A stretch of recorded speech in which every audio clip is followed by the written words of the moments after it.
दोस्तों, आज की कहानी है अत्याचार। मधुकर बाबूजी एक नए उत्साह के साथ अपना बिस्तर छोड़कर उठे और इतने उम्र में भी सारी व्यवस्था करने में जुटे हुए थे। इतना जोश तो आजकल के नौजवानों में भी नहीं दिखाई देता, जितना जोश के साथ सुबह से पूरी व्यवस्था की देखरेख करने में लगे थे। और देखते भी क्यों ना, उनका एक नया जीवन देने वाली उनकी बिटिया सीमा की सगाई जो थी। इतने में सीमा आकर बोली, काका बहुत हो गया, रहने दीजिए। ऐसा लग रहा है जैसे मेरी नहीं इस मंडप की सगाई हो रही हो। कब से आप इसको दुल्हन की तरह सजाने में लगे हैं। देखिए, या बूढ़ी हड्डियां भी जवाब देने लगी हैं। लीजिए पहले या नींबू पानी पी लीजिए, वरना मैं आपको खींचकर कुर्सी पर बैठा दूंगी। मधुकर का बाबू मुस्कुराते हुए बोले, बेटा, अब तो तू इस घर से जा रही है। अब तो इस बुढ़े पर अपने अत्याचार मत कर, और तो मेरी चिंता मत कर। इन बूढ़ी हड्डियों में भी अभी बहुत ताकत है। नहीं काका, अब मैं आपकी कुछ नहीं सुनने वाली। पहले आप यह नींबू पानी पी लीजिए। वरना इतना कहकर सीमा तैयार होने के लिए अंदर चली गई। सीमा वह लड़की है जिसने मधुकर बाबूजी की जीवन में फिर से खुशियां बिखेर दी। मधुकर बाबूजी को उनके यहाँ नौकर का काम करते हैं, परंतु सीमा और उनके परिवार ने कभी उन्हें नौकर नहीं समझा, और सीमा ने तो उन्हें अपने पिता से कम का दर्जा नहीं दिया था। कुछ देर बाद सगाई की रस्म शुरू हो चुकी थी। मधुकर बाबूजी सब मेहमानों की आओ भगत में लगे हुए थे। तभी सीमा अपनी मंगेतर के साथ स्टेज पर पहुंचती है, तो सीमा के साथ उस नौजवान को देखकर मधुकर बाबूजी के हाथ से पानी की ट्रे छोड़कर जमीन पर गिर पड़ी, और उनकी आंखों से आंसुओं की धारा बह निकली। जिस बेटे को देखने के लिए कई साल से उनकी आंखें तरस गई थी, आज वह इस तरह से उनके सामने आएगा, उन्होंने कभी सपने में नहीं सोचा था। मधुकर जी दौड़कर स्टेज पर गए और अपने बेटे को गले से लगाकर फूट फूट कर रोने लगे। सभी मेहमान आश्चर्य भरी नजरों से उनको देख रहे थे। अजीत ने चारों तरफ देखा और शक पकाते हुए मधुकर बाबू को स्टेज से धक्का दे दिया और गुस्से से बोला, कौन है यह? कैसे कैसे पागलों को आप लोगों नौकरी पर रखा हुआ है? सीमा के पिता संतोष जी बोले, कोई नौकर नहीं है, हमारे घर के सदस्य हैं। बेचारे कब से अपनी बेटे को एक बार देखने के लिए तड़प रहे हैं, इसलिए हर किसी में उन्हें अपना बेटा दिखाई देता है। अजीत बोला, अंकल जी, आप नहीं जानते ऐसे लोगों को। अरे गरीबों का बहाना बनाकर नाली के कीड़े की तरह जहां अमीर लोगों को देखते हैं बस पीछे पड़ जाते हैं। बेटे की बातें सुनकर मधुकर बाबूजी सबकी नजरों से बचते हुए एक कोने में जाकर फूट फूट कर रोने लगे। सीमा सब कुछ छोड़ छाड़ कर मधुकर बाबूजी के पास पहुंची तो उन्होंने देखा मधुकर जी अपने बेटे की तस्वीर को देखकर बस रोए जा रहे थे। जिस पिता ने अपने बेटे को इस मुकाम तक पहुंचाने के लिए खुद को कोल्हू की बैल की तरह झोंक दिया, जिस माँ ने बेटे की हर ख्वाहिश को पूरा करने के लिए काम करते करते अपने प्राण त्याग दिए हो, आज समय का फेर देखिए। आज उसी ने उनके त्याग और तपस्या का यह सिला दिया। सीमा पीछे से मधुकर बाबूजी के कंधे पर हाथ रखते हुए बोली, पाव काका, क्या सच में अजीत आपका बेटा है? मधुकर जी कुछ नहीं बोले तो सीमा उनके कपकपाते हाथों को अपने सिर पर रख कर बोली, काका, आपको मेरी कसम, प्लीज बताइए ना, क्या अजीत आपका बेटा है? मधुकर बाबूजी एक गहरी सांस लेते हुए बोले, हाँ। अगर वह आपका बेटा है तो फिर आपकी यह हालत कैसी? मधुकर बाबूजी रोते रोते पिछली बातों में खो गए। आज बस्ती में बड़ा शोर शराबा था। हो भी क्यों ना, आज मधुकर बाबूजी के बेटे अजीत की 12वीं में पूरे राज्य में दूसरा स्थान जो प्राप्त किया था। मधुकर जी जो पेशे से एक रिक्शा चालक थे और उनकी पत्नी जालपा लोगों के घरों में काम करती थी। इतनी तंगी हालत में भी पति पत्नी ने अपने इकलौते बेटे अजीत की पढ़ाई में कभी कोई अड़चन नहीं आने दी। आज अजीत ने भी अपने पिता की इस मेहनत का उन्हें इनाम दिया था। बस्ती की हर एक माँ अजीत की तरह अपने बच्चों को उसके जैसा होशियार बनाने को कह रही थी और बार बार जालपा जी की किस्मत पर उसे बधाइयाँ दे रही थी। अब तो तुम लोगों का जल्दी से अच्छे दिन आने वाले हैं। जालपा जी को दूसरी बस्ती में रहने वाली चांदनी ने कहा, भगवान ऐसा होनहार बेटा सबको दे जो अपने माँ बाप का नाम पूरी दुनिया में रोशन करे। दोनों पति पत्नी आज गर्व से फूले नहीं समा रहे थे और बार बार भगवान को धन्यवाद अदा कर रहे थे जो उन्हें ऐसा बेटा मिला। आगे की पढ़ाई के लिए अजीत को राज्य सरकार से छात्रवृत्ति मिली। वह पढ़ाई के लिए अपने शहर से दूर बड़े शहर चला गया, अपनी और अपने माता पिता की सपनों को पूरा करने के लिए। अजीत का दाखिला एक बड़े कॉलेज में हो जाता है।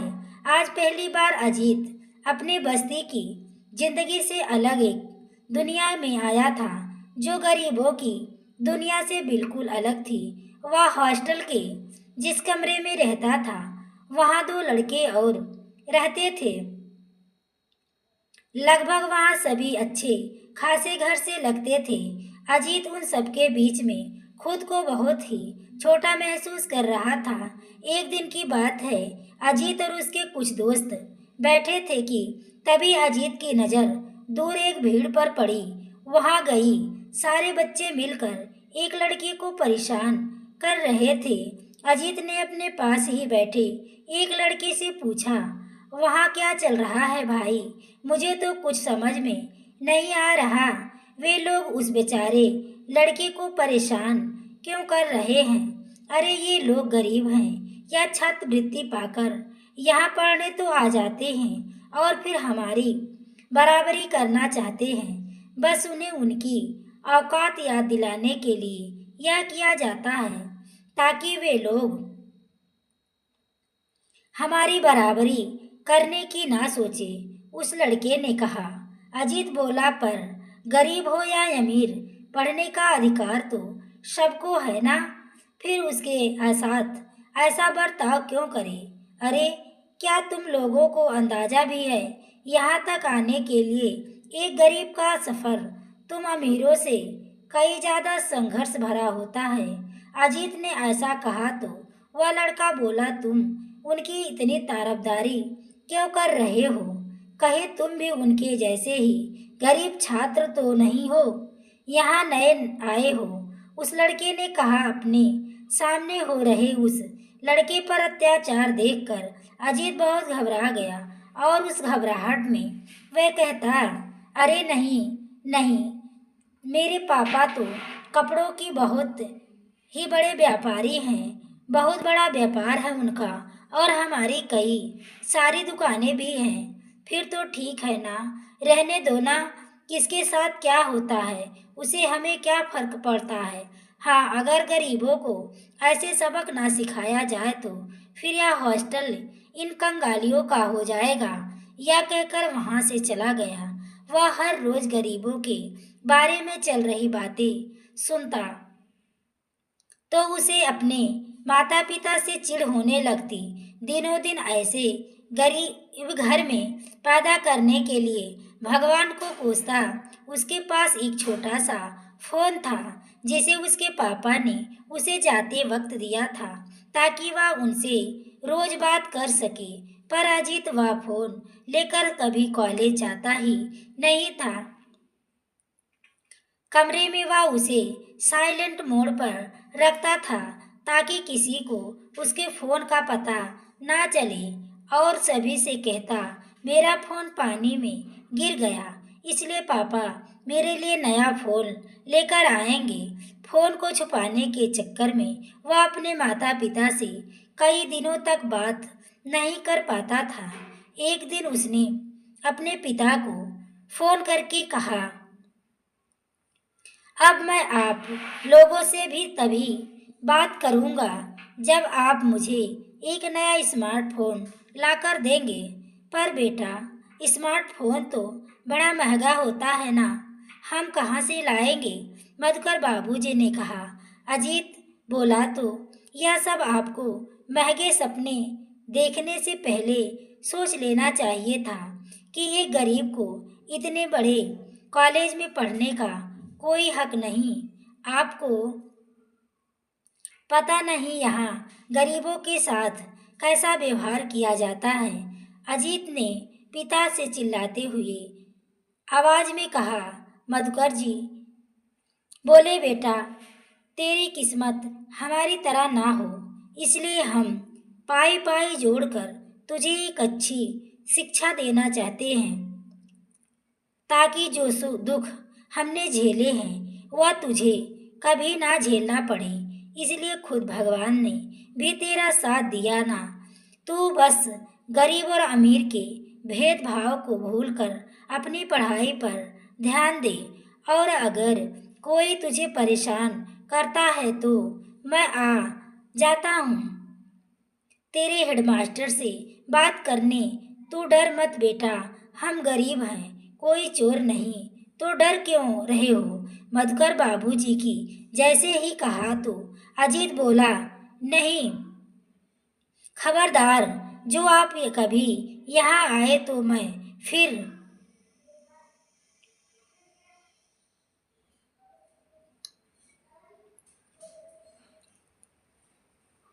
यहाँ नहीं रहूँगा। हालत देखी है आपने कभी अपने मेरे दोस्तों को पता चलेगा कि आप मेरे पिता हैं तो सब मेरा मजाक उड़ाएंगे। मेरी किस्मत खराब है जो आपका बेटा बनकर पैदा हुआ। अब मैं अपनी किस्मत खुद बदल लूँगा और फिर आप लोगों को भी किस्मत बदल दूंगा। हर कोई अपने पिता की दौलत पर ऐश करता है, आप लोग अपने बेटे की कमाई पर ऐश करना। अब मेरा एक ही लक्ष्य है पापा, अमीर बनना। मधुकर बाबूजी ने कहा, बेटा, अमीर बनना या ना बनना, लेकिन एक अच्छा इंसान जरूर बनना हमारे लिए यही गर्व की बात होगी। और रही बात तेरे इस स्मार्टफोन की, तो मैं जल्दी भेजता हूँ। मेरा बेटा वहाँ अपनी पढ़ाई में मन लगा सके, उसके लिए इस गरीब से जो बन पाएगा वह करेगा। मधुकर बाबूजी ने कहा। जालपा जी ने अपने पास रखे हुए गहनों को बेच दिया और बेटे को स्मार्टफोन लेकर भिजवा दिया। उसके बाद यह सिलसिला यूं ही चलता रहा। अब अपनी अमीरी दिखाने के लिए अजीत कुछ ना कुछ मधुकर बाबूजी के से मांगा करता और उधर मधुकर जी लोगों से कर्ज लेकर उसकी मांगे पूरी करते चले जाते, ताकि बेटे की पढ़ाई में कोई अड़चन ना आए। अपने बेटे के करियर को बनाने के लिए मधुकर जी ने दिन रात काम करते, लेकिन एक बार अगर लालच किसी के मन में घुस जाए तो खत्म कहाँ होता। इस बात से मधुकर जी भी बेखबर थे। मधुकर जी बड़े भोले थे। इस तरह समय निकलता चला गया और धीरे धीरे अजीत पूरी तरह से बदल गया। उसे अपनी बस्ती, अपना घर, अपनी गरीबी, यहाँ तक कि अपने माता पिता से घिन्न होने लगी थी। अब उसने अपने माता पिता के पास फोन करना बिल्कुल ना के बराबर कर दिया था।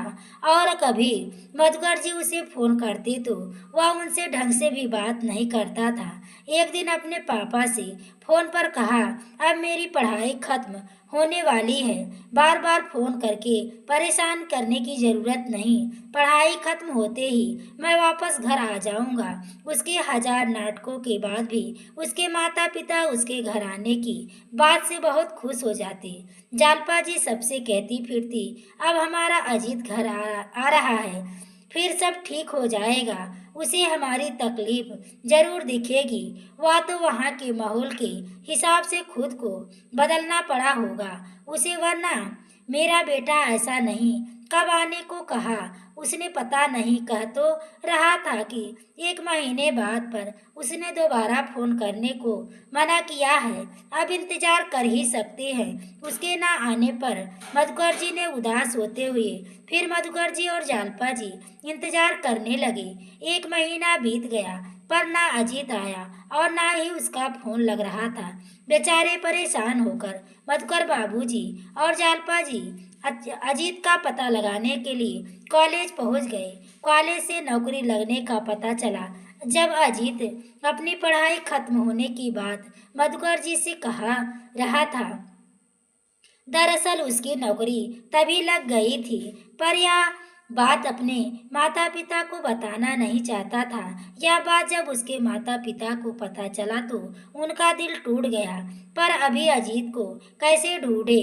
कुछ देर विचार करने के बाद मधुकर बाबूजी कहते हैं, जालपा जो रिक्शा चलाता हूँ वह अगर मैं यहाँ चलाऊं तो आमदनी ज़्यादा होगी और जल्दी ही सबका कर्ज भी चुका पाऊंगा। साथ में अजीत से भी मिलने की उम्मीद लगी रहेगी, वरना ऐसे तो मैं कर्ज और ब्याज में डूबता चला जाऊंगा। जिस बेटे के लिए यह सब किया उस पर भी भरोसा नहीं रहा। तुम क्या कहती हो? जैसा आपको ठीक लगे। मेरा क्या, आप जहाँ आप हैं वहाँ मैं, और क्या, कहकर जालपा रोने लगी। माँ बाप की जिंदगी रोशन करने चला था, पर पता नहीं था कि इस तरह यह हमारा नाम रोशन करेगा। चलो अब यहाँ से, यह कहकर मधुकर बाबूजी अपने आंसू पोंछने लगे। समय बीतता गया और इधर मधुकर बाबूजी और जालपा जी इस शहर में अपना गुजर बसर करने लगे। बेटे की याद में जालपा जी पूरे दिन खोजती रहती थी और फिर यह बीमारी पड़ी और कभी नहीं उठी। बेटे को बार बार फोन लगाया लेकिन उसने एक बार भी फोन नहीं उठाया। पत्नी के सारे क्रियाकर्म पूरी करने के बाद मधुकर बाबूजी की भावनाएं मर गई थी। वह दिन रात बस मशीनों की तरह काम करते और रूखा सूखा खा पीकर सो जाते। वे हर दिन रिक्शा चलाकर जो आमदनी होती उसे थोड़ा थोड़ा करके अपना कर्ज चुकाना नहीं भूलते। उनकी इस लगन को देखकर उनके शहर का एक साहूकार कहता है, मधुकर जी, मानना पड़ेगा, जिस उम्र में लोग आराम करना चाहते हैं उस उम्र में तुम कोल्हू के बैल की तरह काम करते हो। मधुकर बाबूजी बोले, बाबूजी, आप लोगों के कर्ज ने ही मुझे अब तक जिंदा रखा है, वरना मेरी जिंदगी में अब बचा ही क्या है। बस डर है कहीं आप लोगों का कर्जा चुकाने से पहले कहीं मर ना जाऊं। साहूकार जी ने कहा, ऐसी बात मत करो मधुकर बाबूजी, तुम्हारी मेहनत और उम्र को देखते हुए मैं तुम्हारा सारा कर्जा माफ करता हूँ और मेरे पास तुम्हारे लिए एक अच्छा काम भी है जो इसी शहर में है, इसलिए तुम्हारी कमाई भी ज़्यादा होगी और अपने इस रिक्शा का भाड़ा देने से भी मुक्ति मिल जाएगी। तुम जो भी काम पाओगे वह सिर्फ तुम्हारा होगा। साहूकार ने कहा, ऐसा कौन सा काम है बाबूजी? मनोहर बाबूजी ने कहा। फिर साहूकार ने कहा, मेरा एक दोस्त इसी शहर में है, उसे एक विश्वसनीय ड्राइवर की जरूरत है और मेरी नज़र में तो तुमसे ज़्यादा विश्वसनीय और है ही कौन। वहाँ रहने के लिए एक घर और एक अच्छी पगार देगा। तुम बोलो क्या कहते हो, करना है क्या? साहूकार ने कहा, हाँ मालिक, करूँगा। मधुकर बाबूजी ने कहा, आपने जो मुझे अपने कर्ज से मुक्त कर दिया, पर बात बारीकियों की का कर्जा भी तो चुकाना है। जरूर करूँगा, मधुकर बाबूजी ने कहा और फिर उस काम में लग गए। कुछ दिनों बाद मधुकर बाबूजी ने अपने स्वभाव की वजह से वहाँ संतोष जी के चहेते बन गए। घर में संतोष जी अपने बात किसी पर भरोसा करते तो वह मधुकर बाबूजी जो थे। धीरे धीरे मधुकर बाबूजी का मन संतोष जी के घर में लगने लगा। उन लोगों के साथ बैठकर बिल्कुल पराया नहीं लगता था। ऊपर से उनकी बिटिया सीमा जो हर बात पर मधुकर बाबूजी की कान खाना चाहती थी। काका, मुझे वहाँ ले चलो, काका मेरा यह काम कर दो, बस इसके आगे पीछे ही घूमती रहती है। मधुकर बाबूजी सीमा को अपनी बेटी की तरह प्यार करने लगे थे। एक दिन मधुकर बाबूजी संतोष जी को लेकर उनके दफ्तर जा रहे थे। तभी रास्ते में संतोष जी बोले, मधुकर जी, आपसे एक बात पूछूं? अगर आप बुरा ना माने तो तुम कभी अपने बारे में नहीं बताते। पत्नी का देहांत कुछ साल पहले हो गया, बस इतना ही बताया। बच्चे नहीं हैं क्या तुम्हारे? बस सब बदकिस्मत है, मेरे पास भी एक बेटा था क्या? पर मुझे तो यह नहीं पता वहाँ है भी कि नहीं। यह कहकर मधुकर बाबूजी अपनी आप बीती संतोष जी को बताते हुए भावुक हो जाते हैं। छोड़ो मधुकर बाबूजी, तुमने अपना फर्ज निभाया था तो उसकी बदकिस्मती है जो ऐसे पिता को छोड़ गया, और देर सही इसका फल जरूर मिलेगा। मधुकर बाबूजी, तुम्हें मेरा एक बहुत ही महत्वपूर्ण काम करना है। मेरी बेटी सीमा की सगाई है तो तुम्हें उसके काका होने का पूरा फर्ज निभाना है।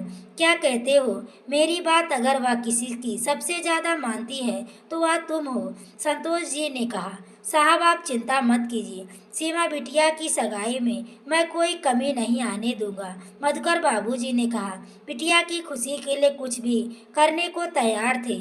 आखिर उनके बेटे के दर्द का घाव सीमा बिटिया ने ही भरा था। आज सीमा की सगाई थी, जो सुबह से ही मधुकर बाबूजी भाग दौड़ कर काम कर रहे थे, इसलिए थक कर एक जगह बैठ गए। फिर उनकी भाग दौड़ देखकर सीमा नींबू पानी लेकर उनके पास जाती है और कहती है, सगाई में खुद को इतना थका लेंगे तो शादी में क्या होगा? चलिए पहले नींबू पानी पी लीजिए, अपनी हालत तो देखो, क्या हालत कर ली है काका। बिटिया चिंता मत कर, बहुत जान है इन हड्डियों में, और मेरी बिटिया के लिए तो मैं डबल मेहनत कर सकता हूँ।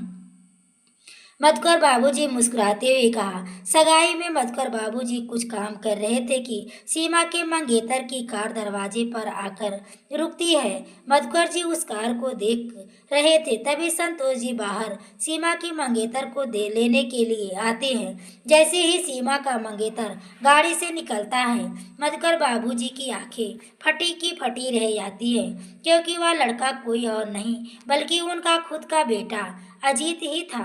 मधुकर बाबूजी बेटे को गले से लगाकर अपना दर्द कम करना चाहते थे। इतने में ही संतोष जी बोले, मधुकर जी बाहर क्या कर रहे हो? एक बार अंदर तो आओ।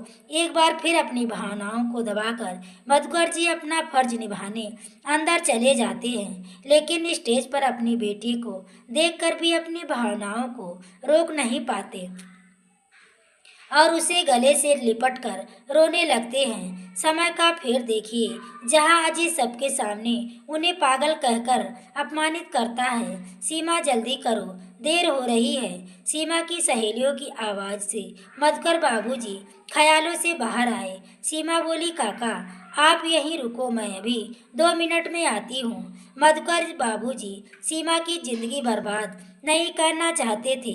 वह बेटी की सच्चाई संतोष जी को बताने के लिए आगे बढ़े, और फिर सोचा कि सगाई में इतने सारे लोग हैं, घर पूरा मेहमानों से भरा हुआ है, पर सीमा बिटिया के साथ धोखा भी नहीं होने देना चाहते थे। उन्होंने पलट कर देखा कि तभी अपने पीछे अजीत को खड़ा पाते हैं। अजीत बोला, मतलब आपसे सब कभी मेरा पीछा छूट ही नहीं सकता। मुश्किल से भागा था आपसे, आपकी गरीबी से, पर आप फिर से मेरी जिंदगी में यहाँ आ धमके। मुझे तो लगा था कि अब तक आप लोग भुखमरी से कहीं मर गए होंगे, पर नहीं, अभी भी जिंदा हैं। और यहाँ क्या कर रहे हैं? जाइए किसी झोपड़ी में। अजीत ने कहा, हाँ बेटा, मर ही तो गया हूँ, और सिर्फ तेरे लिए, तेरे अत्याचार को सहने के लिए। मैं अब तुझे नहीं जानता, पर तेरी सच्चाई अब संतोष जी को जरूर बताऊंगा।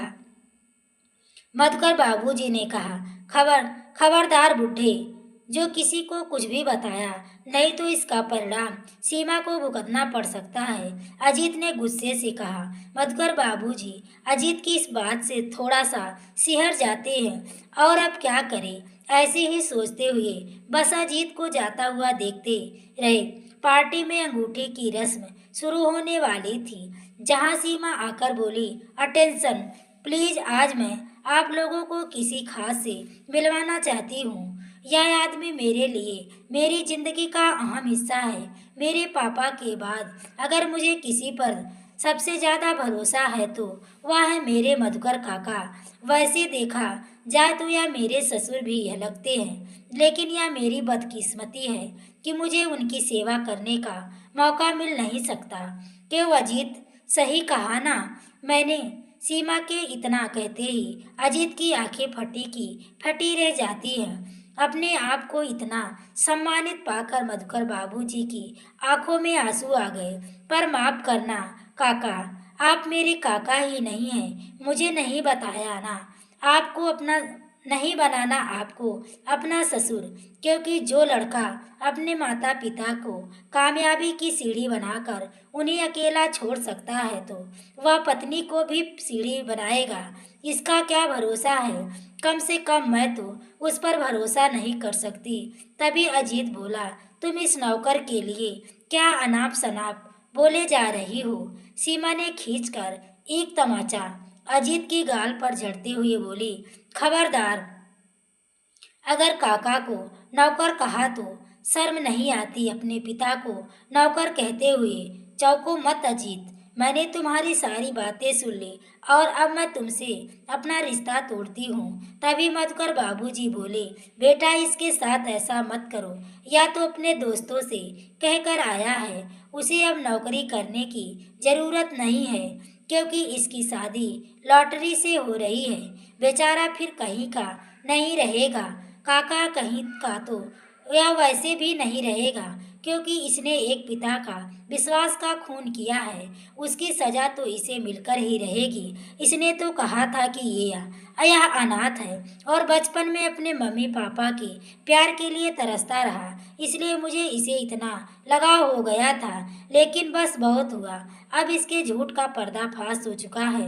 काका, पुलिस को फोन कीजिए। इतना सुनते ही अजीत गुर्राते हुए बोला, सीमा तुम ऐसे कैसे कर सकती हो? तुम तो मुझसे प्यार करती हो ना? मैं तुमसे बहुत प्यार करता हूँ। इतना कहकर उसने सीमा का हाथ पकड़ लिया। मधुकर बाबूजी ने एक जोर थप्पड़ अजीत को जड़ दिया और बोले, काश एक थप्पड़ तुझे पहले मार दिया होता तो शायद आज तू भी इस एक अच्छा इंसान होता। अजीत की अब ना तो नौकरी रही और ना ही सीमा नाम की लॉटरी। अजीत चुपचाप सभी मेहमानों के बीच सर झुकाए वहां से चला जाता है। मधुकर बाबूजी धर्म से वहीं गिर पड़ते हैं। सीमा ने दौड़कर मधुकर बाबूजी को संभाला और बोली, काका यह समझ लीजिए, अपने आपने बेटा खोया है और एक बेटी को पाया है। आज से सारी जिम्मेदारी इस बेटी की है। मैं अपनी पूरी कोशिश करूंगी, जिस प्यार और खुशी के लिए आप तरसते रहें वह सब आपके कदमों में लाकर रख दूंगी। मधुकर बाबूजी ने प्यार भरा हाथ सीमा के सर पर रख दिया और खुशी खुशी परिवार के साथ रहने लगे। कुछ ही दिनों में उसके सारे घाव भर गए, लेकिन उधर अजीत दर दर की ठोकर खाता फिरता रहा। उसे कहीं नौकरी मिली और ना ही कोई लड़की उसने शादी करने के लिए तैयार ही थी। कहानी सुनने वाले श्रोतागण से यही विनम्र निवेदन है, कभी भी अपने माता पिता पर या इस तरह का अत्याचार कभी ना करें। दोस्तों, कहानी पसंद आई हो तो प्लीज़ वीडियो को लाइक करें। चैनल पर पहली बार आए हो तो चैनल को सब्सक्राइब करें। आगे के नोटिफिकेशन के लिए बेल आइकन को ज़रूर प्रेस करें। पूरी वीडियो देखने के लिए आपको तहे दिल से धन्यवाद।